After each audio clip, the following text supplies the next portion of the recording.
భగవద్గీత 4వ అధ్యాయము 6వ శ్లోకము. భగవానుడు చెప్తున్నారు, అజోపి సన్ అవ్యయాత్మా భూతానాం ఈశ్వరోపి సన్ ప్రకృతిం స్వామధిష్ఠాయ సంభవామి ఆత్మమాయయా. సంభవామి ఆత్మమాయయా అంటున్నారు. This is to be underlined అనమాట. అహం నేను అజహ అపిసన్, అజహ పుట్టుకలేని వాడనైనప్పటికీ, అవ్యయాత్మాపిసన్ నాశరహిత స్వరూపము కలవాడైనప్పటికీ కూడా, భూతానాం ప్రాణులకు ఈశ్వర అపిసన్ ఈశ్వరుడను అయి ఉన్నను, స్వాం స్వకీయమైన ప్రకృతిని అధిష్ఠాయ స్వాధీనపరచుకొని, ఆత్మమాయయా నా యొక్క మాయాశక్తి చేత సంభవామి పుట్టుచున్నాను.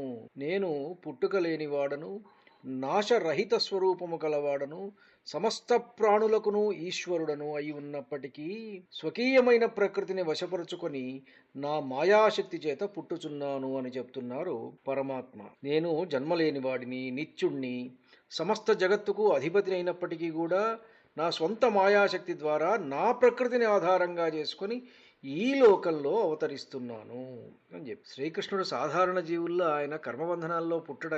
ఆయన అవతారం బాధ్యతతో చేసినటువంటి ఒక డివైన్ డెసిషన్. అది ఇది మాయలో పడటం కాదు, మాయ మీద ఆధిపత్యం అన్నమాట. కాబట్టి కృష్ణుడి జన్మ ఏమిటి అంటే దివ్య అవతారం, మానవ జన్మ కానే కాదు. ఇక్కడ దేవుడు అవతరిస్తాడు గాని ఎప్పుడూ బంధింపబడడు. దేవుడు భగవంతుడు బంధింపబడడు, ఆయన అవతరిస్తాడు. ఇది తెలుసుకోవాల్సినటువంటి విషయం. అక్కడ ఆత్మమాయయా, నా యొక్క మాయాశక్తి చేత నేను పుడుతున్నాను. ఎప్పుడు నా ప్రకృతిని నేను స్వాధీనపరచుకొని అన్నారు ఆయన. కాబట్టి ఇక్కడ భగవంతుడు బంధితుడు కాడు. ఇదే జీవుడికి ఈశ్వరుడికి మధ్య ఉన్న తేడా. జీవుడు పుడతాడు కానీ అతనిని కర్మలు బంధిస్తాయి.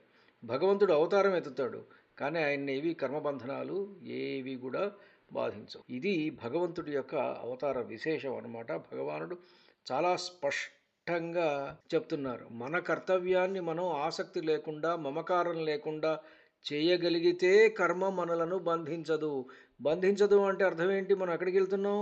We are attaining that divinity. So to attain that divinity what we have to do? ఆసక్తి లేకుండా కర్మ చేయవలేను. ఇది అన్నమాట భగవానుడు మనకు చెప్పినటువంటి 6వ శ్లోకం. ధన్యుణ్ణి. నమస్కారం. మీ ఊటుకూరు జానకి రామారావు.